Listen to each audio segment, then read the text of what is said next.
Saturday, November 23rd was a good day at Aqueduct. If you had purchased my selections for the entire card, had four top winners and a second choice winner. Take that kind of day any day of the week. Race number one, my second choice won the first race, paying $360. In race number three, my top choice won, paying $6. My third pick completed the exacta, which paid $47.50 for a dollar. It was at a nice price there. In race number five, my top pick one paid $10. Race six, my top pick one paid $6.40 for a cold $13 daily double. And then in race nine, my top pick won and paid $6.70. So really, I had a 4 in 9 chance of touting a winner on the YouTube video that I uploaded yesterday. Sadly, that wasn't the case. I went with race number 8, and my pick got in a wicked speed duel. Just him and one other horse ran away from the field, and they battled nose to nose through wicked early fractions, and my horse had absolutely nothing left in the stretch and finished last. Such as racing. It's a crazy game. Just never can be exactly sure what you're going to get. And I know all too well after all these years that in trying to pick my best bet of the day can be a tricky proposition. And I had good chance of touting you a winner today, but it just wasn't the case, except for those who purchased my full card selections for $5 and hopefully made some money. So we'll add that play to the bankroll history, and where take 1.5% of current bankroll as the amount of the wager, so it's currently $7. And when winner is cashed, take 7% of the profit from that win and put that aside into the rainy day fund, which is just over $6.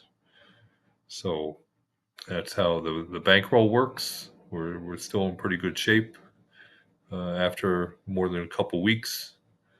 Actually, 3 weeks now. So really only down a few dollars after 3 weeks, and we will just keep plugging along and try our luck again on Sunday. And on Sunday, I'm going to race 6 at Aqueduct, and the number 1, a Caffrey, is part of an entry, and put up the sire report. Look at the sire stats and see that American Pharaoh, the sire of Caffrey, has produced 187 winners of this type of race over the most recent 3 years, from a total of 274 total dirt winners. 41% came at 8 to 8.5 furlongs, because this race is being contested at a mile. And you see the purse column is empty.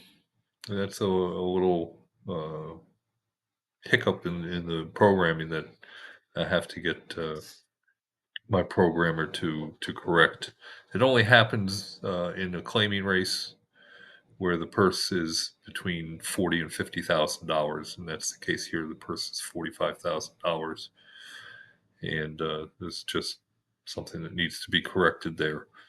The key number is the layoff figure of 157 for the 37 to 60 day layoff category, because Caffrey is running on 45 days rest.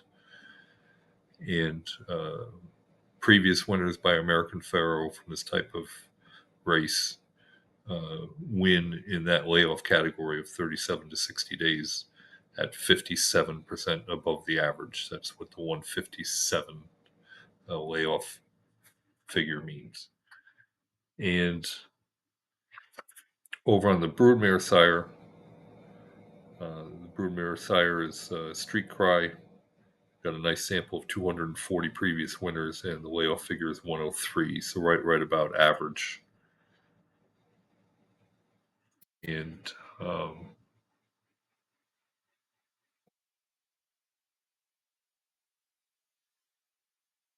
going over to the trainer report, the trainer Rudy Rodriguez, from 140 winners, has a layoff figure of 209, so slightly above twice the average for getting winners in the 37 to 60 day layoff category. And what's really nice about Caffrey is looking at the last two wins for this 6-year-old gelding. The last win came on May 18th, and that was on 41 days rest. And the previous win before that was December 31st of last year, on New Year's Eve last year. And that race came on 45 days rest. And note that there's only one other time. Well, let me correct that. There are two other times, more recently, where the horse was in the 37 to 60 day category, and didn't fare well. So we have 4 occasions where the 6-year-old gelding ran in this layoff category, and won twice and ran poorly twice. Uh, Taking a drop in class, and really this seems to be at this level. The win back on New Year's Eve last year was at the $14,000 level, and Caffrey was raised in class from that point forward, and earned some checks. But most recently, the most recent races were not good, and therefore it makes sense to put this gelding back down to the $20,000 level, and gets Joel Rosario to ride. And Rosario's been riding very well of recently, and Caffrey um, should stalk the early pace. So we'll give Caffrey a good shot, and we'll see you again tomorrow.